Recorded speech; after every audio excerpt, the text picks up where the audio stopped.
Shakespeare. Falstaff was a sort of symbol of an old England that was disappearing. A new kind of thought was coming into the world, a new kind of, if you like, scientific, rather more political way of thinking. And it was, as it were, a goodbye to the maypole and a green merry England that, although we can be rather sentimental about, Falstaff really absolutely...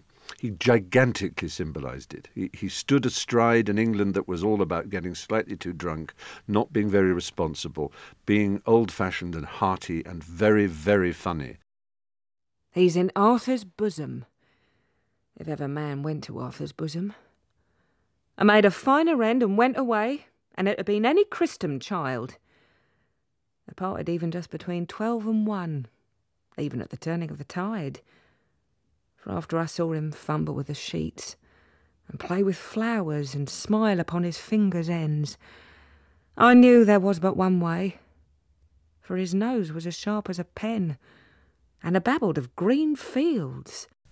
Now that line, babbled of green fields, has penetrated the consciousness of British poetry ever since.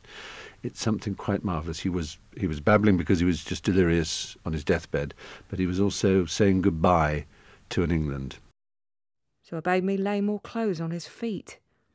I put my hand into the bed and felt them, and they were as cold as any stone. And I felt to his knees, and they were as cold as any stone.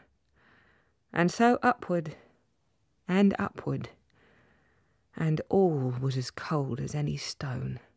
Shakespeare, although intellectuals adore him and reverence him, his heart is in cakes and ale. It's in the green fields of England, it's in the countryside, and it's the same England as the merry greenwood of Robin Hood, and it can easily be laughed at.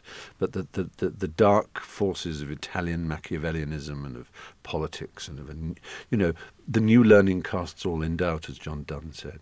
And I think Shakespeare was aware of that. And his later plays, Macbeth and characters like that, are darker figures. And Falstaff is dead, and he was fumbling with his sheets and babbling of green fields. My Own Shakespeare.